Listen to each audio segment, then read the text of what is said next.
तो अपन चैप्टर शुरू करेंगे तो चैप्टर में बार बार कौन सी बात आएगी? स्तंभ, क्योंकि अपन मौर्यकालीन कला पढ़ रहे हैं। तो मौर्यकालीन कला में अपने हिस्ट्री तो है नहीं ज्यादा, उसमें क्या पूछा जाए, बार बार एक दो शब्द आएंगे। स्तंभ, मौर्यकालीन कला में स्तंभ, मूर्तियां, वास्तुकला। ठीक है, तो वास्तुकला का मतलब तो ये हो गया, जैसे वास्तुकला का भी एक दो शब्द आएंगे। वास्तुकला, आप लोगों को पता नहीं होगा वास्तुकला क्या होती है। आवाज मेरी क्लियर आ रही है आपके पास? Yes sir. हाँ, तो वास्तुकला और स्तंभ, ठीक है। वास्तुकला का मतलब हो गया इस समय, किस समय? मौर्य काल के समय। देखो अपन चैप्टर का नाम पढ़ रहे हैं मौर्य कालीन कला, मौर्यकालीन कला, ठीक है, ये चैप्टर का नाम है। इनमें दो टॉपिक, अपन ये टॉपिक इसलिए पढ़ रहे हैं क्योंकि इसमें बार बार इनका उच्चारण होगा, इनका नाम आएगा बार बार। तो इनसे संबंधित, इनसे क्या मतलब है, ये होते क्या है, इनको अगर पहले ही अपन पढ़ लेंगे तो बार बार जब चैप्टर में नाम आएगा तो आपको कंफ्यूज नहीं होगा कि ये क्या है।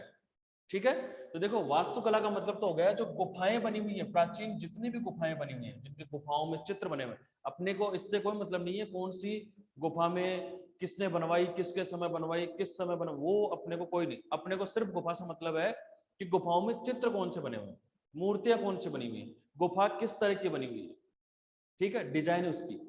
तो जितनी भी गुफाएं बनी हुई है, गुफा मंदिर, गुफाएं मंदिर, ये वास्तुकला के अंतर्गत आती है।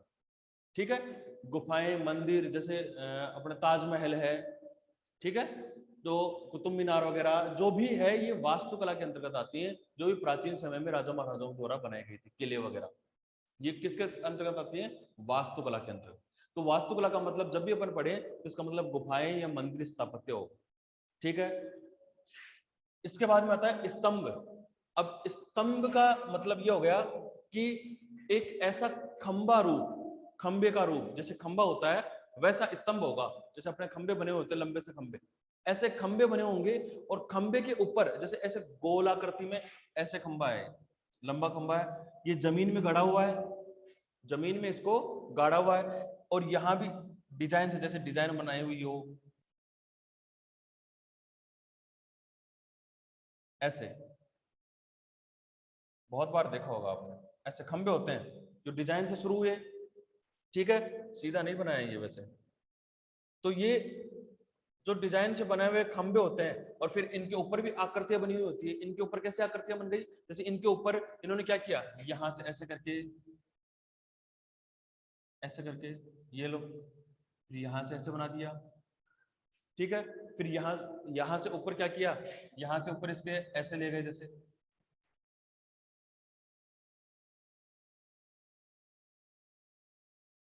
फिर यहां से ऐसे कर दिया, यहां से इसके ऊपर ऐसे, ये डिजाइन बन गई, ठीक है। फिर इस डिजाइन के बाद में फिर ऊपर से ऐसे ही सीधा खंबा बन गया, ऐसे आपने बहुत बार देखा होगा डिजाइनिंग। फिर ऐसे ही वापस डिजाइनिंग बन जाएगी, ठीक है, ऐसे। तो ये खंबे के रूप होते हैं, ये हालांकि मार्कर से सीधा नहीं बना हुआ है, ठीक है। तो ये ऐसे खंबे बहुत से अपन ने देखे हैं, मंदिरों में देखे हैं, मंदिरों में देखे हैं अपन ने, बहुत से खंबे देखे हैं मंदिरों में बने हुए हैं, ठीक है। मंदिर स्थापत्य में, कई पुराने किलों में, जो पुराने किले होते हैं बने उनमें ऐसे इन खंभों का निर्माण किया गया। वही खंबे स्तंभ कहलाते हैं। इन्हीं खंभों को जो डिजाइन से बने हुए हैं, जैसे डिजाइन से कैसे इनके अंदर आकृतियां बना दी, इसमें लाइनिंग बना दी, इसमें यहां से ऐसे, ठीक है, ऐसे लाइनिंग कर दी, इसके अंदर डिजाइनिंग बना दी, ऐसे इसके अंदर कुछ डिजाइन बना दी ऐसे, फिर इसमें लाइनिंग बना दी,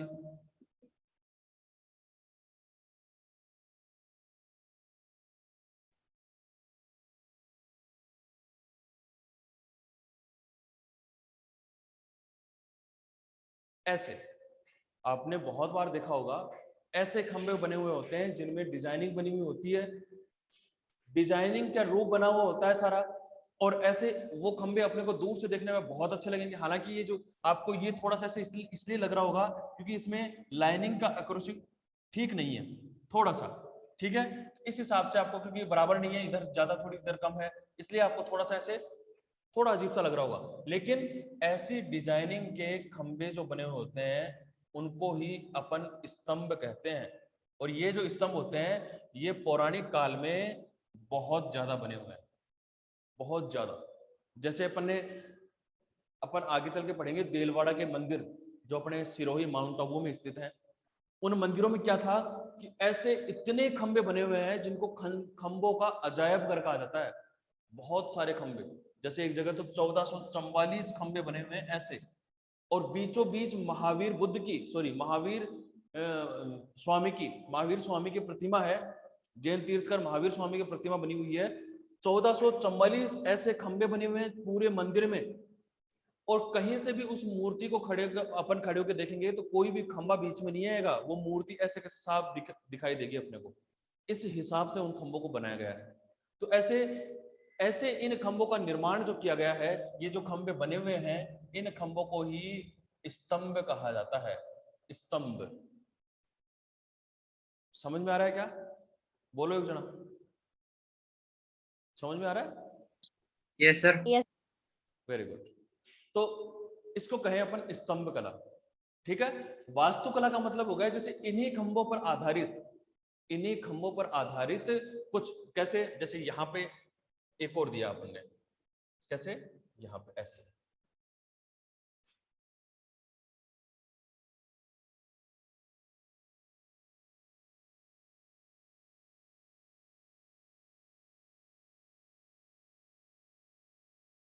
ऐसे। ये क्या है? ये स्तंभ रूपी खंबे हैं, ये स्तंभ रूपी खंबे हैं। इनके ऊपर, इन खंभों में डिजाइनिंग बनाई हुई होती है, इन खंभों पर डिजाइनिंग बनाई हुई होती है।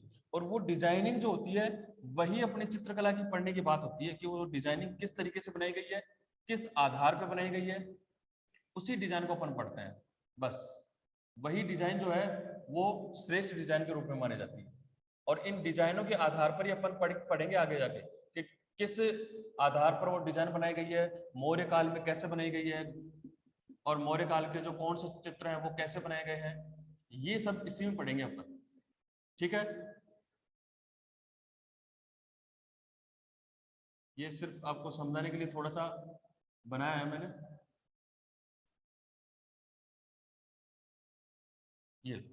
ये दो खंबे हो गए। ठीक है, ये इसका प्रवेश द्वार हो गया।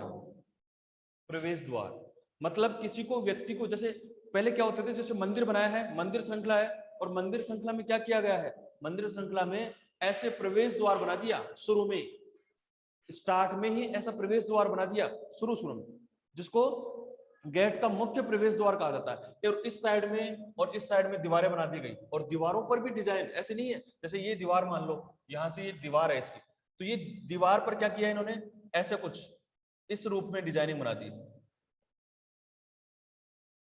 ठीक है, इस रूप में इन्होंने डिजाइनिंग बनवा दी। सही है। इसके अलावा यहाँ पे ऐसे जैसे लाइनिंग हो गई, यहाँ पे एक लाइनिंग हो गई, यहाँ पे ऐसे करके ऐसे हो गया। ठीक है, इधर तो ये लाइनिंग हो गई, इधर ये लाइनिंग हो गई, और इनके बीच में, लाइनिंग के बीच में ऐसे डिजाइन वगैरह। ये सिर्फ मैं इसलिए बता रहा हूं कि अपने को मौर्य काल पूरा समझ में आ जाएगी, क्योंकि अपन पढ़ेंगे। अपन कैसे, जैसे यहाँ मूर्ति है कोई, यहाँ मूर्ति है कोई, अपन इसमें क्या पढ़ेंगे आगे जाके, आगे जाके ऐसा पढ़ेंगे कि इसमें लिखा हुआ आएगा कि मंदिर के पूर्वी हिस्से में ऐसा ऐसा द्वार बना हुआ है, पश्चिम हिस्से में ऐसा द्वार बना हुआ है, तो वो अपने को समझ में आ जाए, इसलिए ये सिर्फ बना के बता रहा हूं मैं। ठीक है भाई, वो आगे जाके अपने को समझ में आ जाए सारा। ठीक है, ऐसे इसमें डिजाइनिंग है, ये लाइनिंग हो गई, यहां मूर्ति बना दी, यहां मूर्ति बना दी, ऐसे ये पूरा मंदिर स्थापत्य बन जाएगा। मंदिर स्थापत्य कैसे, जैसे ये प्रवेश द्वार हो गया, इधर की दीवार है, उधर की दीवार है, मंदिर के प्रवेश द्वार में गए, और प्रवेश द्वार में अंदर जाते अपने को ऐसा छोटा सा एक गेट मिलेगा, ऐसे। ठीक है, ऐसे गेट मिला, और उस गेट के ऊपर भी डिजाइनिंग बनी हुई खूब, उस गेट के ऊपर भी डिजाइनिंग बनी हुई। लेकिन वो गेट क्या है, जैसे उस गेट के अंदर एंटर करेंगे अपन, तो अपने को मंदिर स्थापत्य का पता चल जाएगा आगे जाके कि मंदिर में क्या स्थापत्य है और क्या क्या उसमें बना हुआ है। अब देखो इधर जो ये मूर्तियां बनी रहेंगी, ये इनको कहेंगे अपन शैल मूर्त। इसलिए बताया मैंने, इसलिए बनाया ये सारा नाटक, क्योंकि आपको एक एक चीज बतानी है मुझे, ठीक है। इसको जो यहाँ ये मूर्ति बनी, मैंने कहा यहाँ मूर्ति ऐसे डिजाइन और फिर इसके अंदर मूर्ति, उस मूर्ति को कहेंगे शैल मूर्त। शैल मूर्त मतलब पत्थर की मूर्ति। ये जो डिजाइन रहेंगी इसको अपन कहेंगे अलंकृत। इसको क्या कहेंगे? अलंकृत। ये जो डिजाइन बनी हुई इसको कहेंगे अलंकृत किया हुआ, अलंकृत, ठीक है। इसके अलावा ये जो ये रहेगा, ये हिस्सा, ये जो शुरू हो रहा है यहां से स्तंभ, ये हिस्सा रहेगा, इस हिस्से को कहेंगे अपन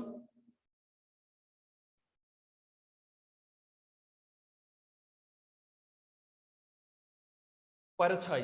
याद रखेंगे, परछाई शब्द इसमें बार बार बोलेंगे। तो परछाई को अपन, आप ये नहीं समझे कि परछाई का मतलब छाया जो अपन बोलते हैं वो परछाई। इसको परदाई भी बोलते हैं, लेकिन इसको परछाई ज्यादा शब्द काम में लेते हैं, परदाई भी कहते हैं इसको। दूसरी इसके बाद इसको मूल भी कहते हैं। मूल, इसको क्या कहते हैं? मूल भी कहते हैं। ये जो हिस्सा है, ये हिस्सा और ये हिस्सा, ये दोनों सेम है। इन दोनों हिस्सों को अपन, इसको और इसको, इन दोनों हिस्सों को कहेंगे अपन डंठल। ठल, डंठल, इसको कहेंगे अपन डंठल। इन दोनों हिस्सों को कहेंगे अपन डंठल, याद रहेंगे। इसके अलावा जो ये हिस्सा है, ये जो हिस्सा है, ये दोनों डंठल कहे जाएंगे। ये जो हिस्सा बना हुआ है इसका, जो ये हिस्सा, इस हिस्से को कहेंगे अपन परदाज। परदाज, ये शब्द आएंगे। हालांकि इनके बारे में पूछा नहीं जाएगा आपको कि परदाज किसे कहते हैं, परछाई किसे कहते हैं, मूर्त जो मूल किसे कहते हैं, डंठल किसे कहते हैं, शैलमूर्त किसे कहते हैं, अलंकृत किसे कहते हैं, ऐसा कुछ नहीं पूछा जाएगा। ये इसलिए बता रहा हूं क्योंकि इस चैप्टर में इनका बार बार रिवीजन होगा, बार बार इनका नाम आएगा। तो आप उस टाइम ये ना सोचें कि यार ये परछाई क्या होती है, डंठल क्या होता है, मूल क्या होता है, अलंकृत क्या होता है, शैलमूर्त क्या होता है, इसलिए, ठीक है। ये जो भाग रहेगा इसका, ये ऊपर ऊपर का भाग यहाँ पे, इस भाग को कहेंगे शीर्ष। इस भाग को कहेंगे अपन शीर्ष भाग, याद रखेंगे क्या कहेंगे? शीर्ष, ठीक है। तो इसमें कोई दिक्कत नहीं आनी चाहिए कि ये भाग कौन कौन से हैं। देखो कई जगहों पर, कई इसमें स्तंभों पर ऐसे उल्टे कमल की आकृति बनाई गई है, उल्टे कमल की आकृति, ठीक है। तो उसको भी याद रखेंगे कि उल्टे कमल की जो आकृति है वो कौन सी है। उल्टे कमल की आकृति को भी अपन याद रखेंगे। ऐसी इन डिजाइनों में उल्टे कमल की आकृति बनाई गई है, ठीक है। तो ये स्तंभ होते हैं, ये स्तंभ मौर्य काल में और सम्राट अशोक के समय में सबसे ज्यादा निर्माण किया गया इन स्तंभों का। इन स्तंभों का सबसे ज्यादा निर्माण किया गया अशोक के समय में, ये याद रखेंगे, ठीक है। तो ये जो अपन ने सब पढ़ा है, ये आगे इस चैप्टर में पढ़ेंगे बार बार, तो अपने को दिक्कत नहीं आनी चाहिए कि ये होता क्या है। सही है? यहां तक किसी को समस्या है? यहां तक किसी को समस्या है क्या? No sir. शुरू कर रहे हैं। चैप्टर का नाम है मौर्यकालीन कला। मौर्यकालीन कला, इसको स्टार्ट कर रहे हैं अपन। ईसा पूर्व 6वीं शताब्दी में गंगा की घाटी में दो जैन, देखो ईसा पूर्व, ईसा से भी पहले, कब? ईसा पूर्व 6वीं शताब्दी में, 6वीं शताब्दी में गंगा की घाटी में, अर्थात यूपी साइड में, यूपी जो क्षेत्र है, गंगा की नदी, गंगा जो नदी है उस क्षेत्र में दो महत्वपूर्ण धर्मों का उदय हुआ। दो धर्म, कौन से? जैन और बौद्ध। ये दो धर्म अत्यधिक प्रचार में चल रहे थे 6वीं शताब्दी में। ये दो धर्म बहुत ज्यादा प्रचार में चले और दो धर्मों का उल्लेख ज्यादा पाया गया, ठीक है। और इन धर्मों में सामाजिक आंदोलन भी शुरू हुआ। सामाजिक आंदोलन मतलब जैसे भगवान बुद्ध ने महापरिनिर्वाण, देखो एक बार पढ़ने से पहले अपन और देखते हैं इसको। बुद्ध का पहले का नाम था गौतम बुद्ध, गौतम नाम था, ठीक है। तो गौतम ने क्या किया कि महाधम्म परिवर्तन, देखो एक पढ़ेंगे अपन, धम्म, धम्म, धम्म परिवर्तन, धम्म चक्र परिवर्तन, कई जगह धम्म चक्र आएगा। तो धम्म चक्र का मतलब होता है एक साधारण मनुष्य, धम्म चक्र परिवर्तन, एक साधारण मनुष्य कैसे एक ईश्वर का रूप लेता है, एक साधारण मनुष्य कैसे आगे जाके बढ़ता है, एक साधारण मनुष्य कैसे परिवर्तित होकर दूसरे में, जैसे गौतम बुद्ध थे, साधारण व्यक्ति थे, और साधारण व्यक्ति से वो कैसे एक बहुत बड़ी पदवी पे पहुंच गए, साधारण व्यक्ति से कैसे आगे बढ़ते गए, उसको इसमें पढ़ेंगे कि धम्म चक्र परिवर्तन क्या होता है। कई बार इसका शब्द का प्रयोग आएगा इसमें भी, धम्म चक्र परिवर्तन, तो उसको भी आप समझ जाएं कि जो साधारण व्यक्ति से कैसे भगवान का रूप लेता है। जैसे एक साधारण व्यक्ति थे गौतम, और वो कैसे गौतम बुद्ध से भगवान बुद्ध बन गए, उनकी जो परिवर्तन की मुद्रा है उसको अपन धम्म चक्र परिवर्तन कहेंगे। तो ये भी आप याद रखेंगे, ठीक है। तो इस समय सामाजिक परिवेश हुआ, समाज में ज्यादा परिवेश हुए, समाज के जो लोग थे वो इस आंदोलन में ज्यादा भाग लेने लग गए। कैसे आंदोलन में? कि वो भगवान बुद्ध से परिवर्तित होने लग गए, भगवान बुद्ध को अपना गुरु, अपना भगवान मानने लग गए। तो वो कैसा परिवर्तन हुआ 6वीं शताब्दी में। ये दोनों श्रमण परिवर्तन, देखो श्रमण, ये दोनों धर्म ही श्रमण पर विश्वास करते थे, श्रमण धर्म पर, ये दोनों ही श्रमण धर्म पर विश्वास करते थे। श्रमण का मतलब होता है मेहनत करने वाला। ये दोनों ये कहते थे कि ऐसा नहीं है कि आप सिर्फ ईश्वर की पूजा ही करते रहें, ईश्वर को मानते ही रहें, कुछ करें नहीं, श्रमण, श्रम को अपना भगवान मानने वाला, श्रमण का मतलब होता है श्रम को अपना भगवान मानने वाला, अर्थात मेहनत को ही ईश्वर मानने वाला, मेहनत के आगे चलने वाला, मेहनत से ही चलने वाला, मेहनत से ही कमा कर खाने वाला, अर्थात श्रम को अपना भगवान मानने वाला ही श्रमण कहा जाता है। और ये जो दोनों धर्म थे ये श्रमण धर्म को मानते थे, श्रमण धर्म को ज्यादा परिवर्तित समझते थे कि श्रमण धर्म बहुत अच्छा धर्म होता है। दोनों धर्म जल्द ही लोकप्रिय हो गए, जल्द ही ये लोकप्रिय हो गए, लोग इनको मानने लग गए, ठीक है। और क्योंकि वे सनातन धर्म के वर्ण एवं जाति व्यवस्था का विरोध करते थे। देखो, क्योंकि वो सनातन धर्म है उसमें जाति और वर्णों में विभाजित है, जाति अलग अलग जाति हैं, अलग अलग वर्ण हैं, अलग अलग कास्ट बना रखी है। तो उससे इन धर्मों ने क्या किया, परिवर्तित करने की सोची कि जाति भेद नहीं होना चाहिए, तो जाति भेद जहां है वहां हम नहीं रहेंगे, हम सिर्फ एकांत। तो इन्होंने क्या किया, अपना अलग धर्म अपनाया, और अलग धर्म अपनाकर सिर्फ एक धर्म रखा, श्रमण धर्म, जो मेहनत करता है वो जाति होती है, मेहनत करने वाले की जाति है सिर्फ एक, इन्होंने ऐसे कहा। तो श्रमण धर्म को मानने वाले थे ये बौद्ध अनुयायी और जैन अनुयायी। जैन अनुयायी, बौद्ध अनुयायी, बौद्ध अनुयायी होते हैं जो बौद्ध को मानने वाले लोग, और जैन अनुयायी होते हैं जो जैन धर्म को मानने वाले लोग, ठीक है। तो ये लोग क्या करते थे, श्रमण धर्म पर विश्वास करते थे। देखो, उस समय मगध एक शक्तिशाली राज्य के रूप में उभरा और उसने अन्य राज्यों के अपने नियंत्रण में ले लिया। देखो, मगध एक मगध राज्य था, ये एक शक्तिशाली राज्य था उस समय, ठीक है। तो इसने क्या किया, उस समय लोग आसपास के अनेक राज्यों को अपने क्षेत्र में ले लिया, और आसपास के अनेक जो राज्य थे उनसे युद्ध करके और उनको श्रमण धर्म में परिवर्तित कर दिया। मगध राज्य में परिवर्तित होकर सब लोग क्या किया, इसने श्रमण धर्म में परिवर्तित कर दिया, लोगों को बताया, जागरूक किया, बौद्ध धर्म के प्रति लोगों को जागरूक किया। इसमें ईसा पूर्व 3री शताब्दी में तक भारत का बहुत बड़ा हिस्सा मौर्यों के नियंत्रण में आ गया था। मतलब 3री शताब्दी में मौर्यों का भारत में प्रवेश हो गया था, और लगभग आधा भारत उनके प्रवेश में आ गया था, उनके पक्ष में आ गया था, उन्होंने कब्जा कर लिया था इस पे, ठीक है। मौर्य सम्राटों में अशोक सम्राट बहुत शक्तिशाली राजा था। अशोक सम्राट जो था, मौर्यकालीन राजा, वो एक शक्तिशाली सम्राट था, सबसे शक्तिशाली, मौर्यों में ऐसा माना जाता है सबसे शक्तिशाली राजा हुआ करता था।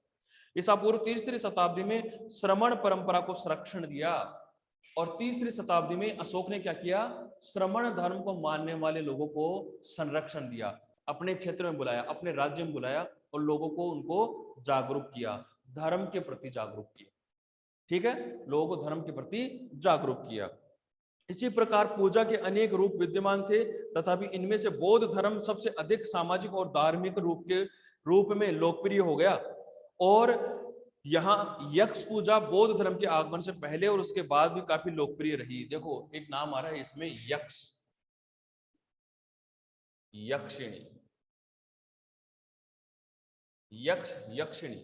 देखो, यक्ष और यक्षिणी होते थे, कि इस समय इन धर्मों से भी पहले ऐसे दिव्य शक्ति वाले लोग, आदमी, ऐसा दिव्य आदमी या औरत, मतलब दिव्य मनुष्य, ऐसा दिव्य मनुष्य जिसके पास ताकत थी, शक्ति थी, अर्थात उस समय, इस इनके समय से पहले जो शक्तिशाली लोग हुआ करते थे, जो सबको वश में करते थे, ताकतवर लोग थे, ठीक है, देवी देवताओं का रूप लोग जिनको मानते थे, उन्हें यक्ष और यक्षिणी कहा जाता था, ठीक है, जो बहुत बुद्धिमान माने जाते थे, उस समय बहुत ताकतवर माने जाते थे, उनको यक्ष और यक्षिणी कहा जाता था।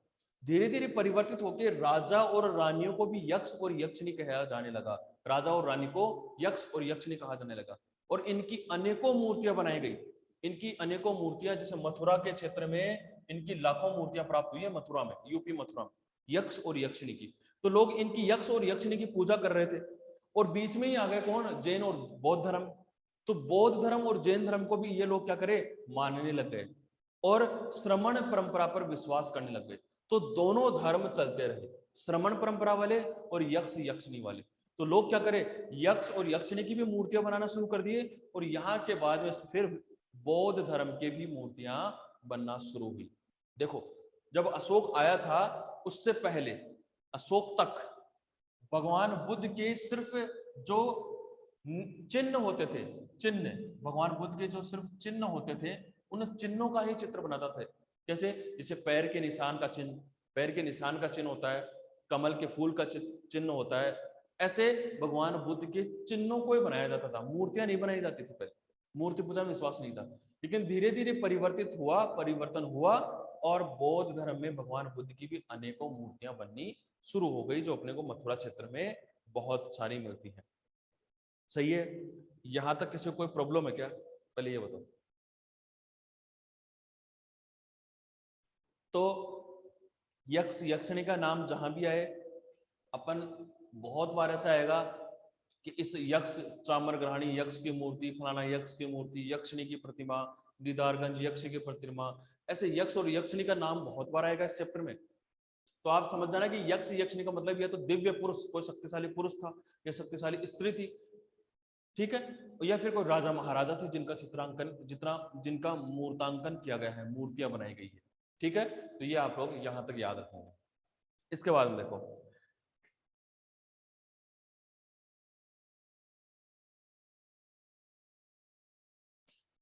धीरे धीरे आगे चलकर बौद्ध धर्म और जैन धर्मों में विलीनता हो गई, दोनों में लगभग समानता हो गई, और दोनों को लोग मानने लग गए, एक ही परिवर्तित माने, एक ही धर्म मानने लग गए थे लगभग लोग, जैन और बौद्ध को, ठीक है।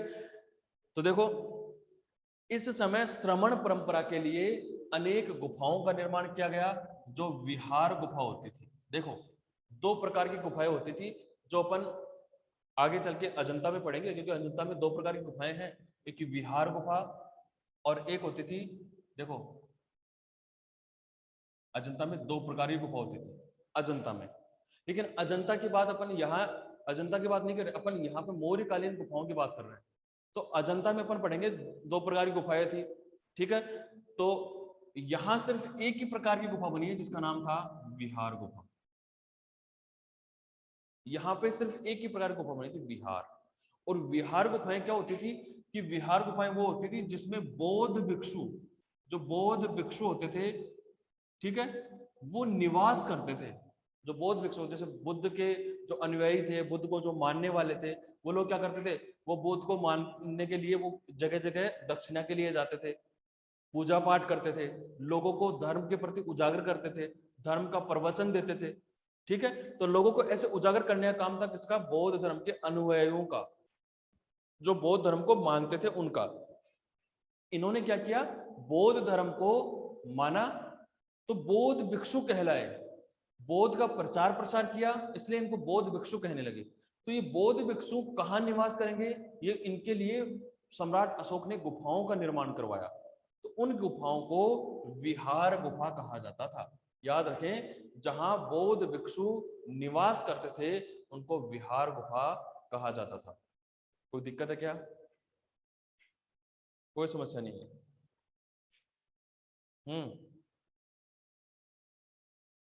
कोई समस्या नहीं है ना। अब देखो ये जो गुफाएं होती थी, अपन ने पढ़ा विहार गुफाएं, जो गुफाएं होती थी, अब ये गुफाएं क्या करते थे, एक बहुत बड़े पहाड़ को मजदूरों से कटवाकर और फिर उसके पहाड़ के अंदर ये गुफाएं बनाई जाती थी। ठीक है, बहुत से बड़े से पहाड़ को काटकर उसके अंदर इन गुफाओं का निर्माण किया जाता था। तो वो पहाड़ी गुफाओं में जो ये पहाड़ी क्षेत्र में जो गुफाएं बनती थी, वहां फिर क्या होते थे, वहां पर ये बौद्ध भिक्षु निवास करते थे और उसके बाद में ये प्रवचन के लिए निकलते थे, लोगों को जागरूक करते थे। तो सम्राट अशोक ने क्या किया, सम्राट अशोक ने इनका सहारा देने के लिए, इनको सहारा देने के लिए अनेक से स्तंभों का निर्माण करवाया, स्तंभ खंबे बनवाए, जगह जगह खंबे बनवाए उन्होंने।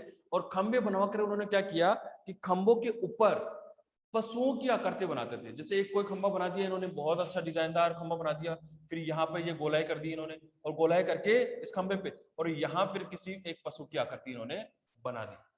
तो ऐसे बहुत बड़ा, जैसे लगभग 50, 60, 70, 80 फीट लंबा खंभा जो होता था, वो जगह जगह चौराहों पर जहां बौद्ध धर्म का प्रचार करना था उसको, अशोक को, वहां ये खंबे लगवा दिए और खंभों के ऊपर मूर्तियां भी लगवा दी। मूर्तियां किसकी, पशु आकृतियों की। देखो अपन को पता होगा कि अपना राष्ट्रीय चिन्ह कौन सा है, अपना राष्ट्रीय चिन्ह कौन सा है, अशोक स्तंभ। शाबाश, अशोक स्तंभ। स्तंभ, जिसको सिंह शीर्ष भी कहा जाता है। अशोक स्तंभ है जिसको सिंह शीर्ष कहा जाता है। और सिंह शीर्ष का मतलब है कि 4 सिंह पीठ से पीठ सटाए बैठे हैं, मतलब एक सिंह का इधर मुंह, एक का इधर, एक का इधर, एक का इधर, ऐसे 4 सिंह बैठे हुए हैं। कहां बैठे थे वो, एक स्तंभ बनाया था अशोक ने ऐसे, और एक स्तंभ बनाकर उनके ऊपर 4 सिंह बनाए थे। ठीक है, और 4 सिंह बनाए यहां पर, और 4 सिंह बनाकर उसके ऊपर गोल ऐसे बनाया। ठीक है, वो आगे जाके इसी चैप्टर में पढ़ेंगे अपन। सारनाथ का सिंह स्तंभ है वो, सिंह शीर्ष जिसको कहते हैं। ये स्तंभ धीरे धीरे उजागर हुआ, जब पता चला तो भारत की आजादी के बाद ये राष्ट्रीय चिन्ह घोषित किया, किसको, सारनाथ के सिंह शीर्ष को। तो ये भी याद रखेंगे, ये भी अपन पढ़ेंगे कि कैसे शेर की आकृतियां बनाई गई है, हूबहू असली शेर की तरह लगते हैं वो। मूर्तियां इतनी अच्छी बनाई गई हैं जिनमें बहुत अच्छा काम किया गया है। तो अशोक क्या करते थे, सम्राट अशोक ऐसे स्तंभों के जरिए क्या करते थे, बुद्ध का प्रचार प्रसार करते थे। ऐसा कहा जाता है कि सम्राट अशोक के समय एक स्तूप का निर्माण किया गया था। स्तूप, स्तूप होते हैं उल्टे कटोरे आकार का, ऐसे जो ईंटों से बनाए जाते थे, ईंटों से। ठीक है, ईंटों के द्वारा बना लिए ये स्तंभ, और ईंटों से बनाकर इसके इसके अंदर क्या होता था, इसके अंदर होते थे कि जैसे भाई भगवान बुद्ध की अस्थियां मानी जाती थी। इनके अंदर क्या मानी जाती थी, भगवान बुद्ध की अस्थियां। और ऐसे कहते हैं कि ये अस्थियां 8 भागों में विभाजित की गई थी। कितने भागों में, 8 भागों में। और ये अस्थियां 8 भागों में विभाजित करके और फिर इनको इनके 8 भाग करके और लोगों को दिए गए, जिसमें से एक अशोक भी थे, इनको भी एक हिस्सा मिला था। तो इन्होंने स्तंभ बनवाए, सॉरी स्तूप बनवाए। स्तूप, ये स्तूप क्या होता है, उल्टा ऐसे कटोरे के जैसा बना हुआ होता है, बहुत बड़ा ईंटों का। और ऐसा माना जाता है कि उसके अंदर भगवान बुद्ध की समाधि है, भगवान बुद्ध के अवशेष दफनाए गए थे वहां, तो वो स्तूप भी बनवाए थे। तो ये स्तूप और स्तंभ, ये दोनों अशोक के समय के बहुत फेमस है। इन दोनों का ही अध्ययन करेंगे इस मौर्यकालीन कला में, कि मौर्य काल में कौन से स्तूप बने, कौन से स्तंभ बने, मौर्य काल में कौन से राजा के समय, जैसे अशोक के समय में स्तंभ बने तो उनकी क्या विशेषता थी। इसके अलावा मथुरा में जैसे यक्ष यक्षिणियों की प्रतिमा प्राप्त हुई तो वो क्या थी, ये अपन पढ़ेंगे इसके अंदर चैप्टर में। ठीक है, तो देखो सारनाथ में पाया गया मौर्यकालीन स्तंभ शीर्ष, जो सिंह शीर्ष के नाम से प्रसिद्ध है, मौर्यकालीन मूर्तिकला का उत्कृष्ट उदाहरण है। सारनाथ का सिंह शीर्ष, स्तंभ शीर्ष, जो सिंह शीर्ष है, स्तंभ शीर्ष के नाम से जाना जाता है। सिंह शीर्ष, याद रखेंगे इसको, सिंह शीर्ष को। ये अपना सिंह शीर्ष या सारनाथ का सिंह शीर्ष या सारनाथ का स्तंभ शीर्ष क्या कहा जाता है, क्या है वो, भारत का राष्ट्रीय चिन्ह है, जिसको अपन ने, आपने देखा होगा राष्ट्रीय चिन्ह कौन सा है, कि उसमें भगवान बुद्ध, सॉरी सम्राट अशोक ने अपने क्षेत्र में भगवान बुद्ध के प्रचार प्रसार के लिए बनवाया था, और उसमें 4 शेर पीठ से पीठ सटाए हुए बैठे हैं। ठीक है, अब देखो बिहार में इसी समय अपन टॉपिक टॉपिक वाइज पढ़ रहे हैं, आप चाहो तो इनको लिख सकते हो, जिससे कि आपको नोट्स की जरूरत भी नहीं पड़ेगी ज्यादा, अगर लिखते रहोगे तो आप हाथों हाथ। ठीक है, तो इसी समय कौन सी एक लोमस ऋषि की गुफा प्राप्त हुई। लोमस ऋषि, लोमस ऋषि की गुफा प्राप्त हुई। लोमस ऋषि की गुफा में क्या था कि लोमस ऋषि गुफा में क्या था कि यह गुफा बिहार में स्थित है, और बिहार में भी कहा, बाराबर की पहाड़ियां, बाराबर, जिसको बाराबारा भी कहते हैं, बाराबरा भी कहते हैं, बाराबर की पहाड़ियों में है, और ये पहाड़ी को काट कर बनाई गई लोमस ऋषियों की गुफा। ऐसे कहा जाता है कि एक ऋषि वहां पर तपस्या करते थे। तो इन गुफाओं को भी विहार गुफा, ये बहुत प्राचीन गुफा है और ये बिहार में प्राप्त हुई है। इस गुफा में ऐसे कहा जाता है कि यहाँ लोमस ऋषि एक नामक व्यक्ति थे, ऋषि थे, साधु थे, संत थे, उन्होंने यहाँ तपस्या की थी, जब से इस गुफा का नाम लोमस ऋषि गुफा माना जाता है। ठीक है, इसके अलावा इस गुफा के, जो लोमस ऋषि गुफा पर ने बात की है, इस गुफा के दोनों तरफ हाथी, बड़ी बड़ी हाथी की मूर्तियां बनाई गई, जो ऐसा माना जाता है कि इसकी गुफा की रखवाली करते थे। ठीक है, तो ऐसे इस गुफा में अपने को ऋषि, लोमस ऋषि गुफा में अपने को क्या मिलेंगे, हाथी की दो प्राचीन मूर्तियां। देखो, अब अपन ये नॉर्मल मौर्यकालीन कला के बारे में नॉर्मल पढ़ लिया अपन ने कि अशोक आया था, अशोक ने, देखो अशोक एक साहसी व्यक्ति था, लेकिन उसने क्या किया, एक युद्ध किया था, और युद्ध में उसने क्या किया, लाखों व्यक्तियों को मारकर, और जो कलिंग का राजा बन गया था, तो लाखों व्यक्तियों को मारा इसने।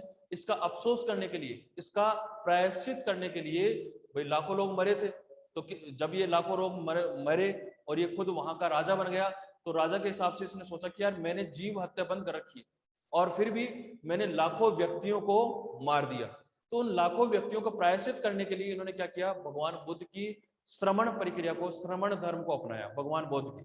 और श्रमण धर्म के अंतर्गत इन्होंने क्या किया कि सिर्फ काम करने वाले व्यक्ति को प्रोत्साहन दिया जाना चाहिए। ऐसे श्रमण प्रतिक्रिया के तहत अशोक ने क्या किया, अपने आसपास के क्षेत्र में अशोक स्तंभ बनवाए। स्तंभ के शीर्ष पर, स्तंभ के शीर्ष पर पशु आकृतियों का निर्माण किया जाता था। अशोक के द्वारा जो बने हुए स्तंभ हैं, उनके शीर्ष पर क्या किया जाता था, पशु आकृतियों का निर्माण किया जाता था। इन पशु आकृतियों के तहत, इन पशु आकृतियों पर जैसे अलग अलग डिजाइनिंग के तौर पर अलग अलग पशु को बनाया जाता था। जैसे अपना सारनाथ का सिंह शीर्ष है, उसमें 4 शेर, 4 सिंह पीठ से पीठ सटाए हुए बैठे हैं। उसके जस्ट नीचे एक गोलाकार पट्टी बनाई गई है, और गोलाकार, जैसे अशोक के स्तंभ की बात करें अपन, तो अशोक, क्योंकि अशोक ने क्यों बनवाया, क्योंकि उसने कलिंग पे विजय की थी, और विजय की तो उसने लाखों व्यक्तियों को मौत के घाट उतार दिया, और उनका प्रायश्चित करने के लिए उन्होंने क्या कर दिया, बौद्ध धर्म को अपनाया।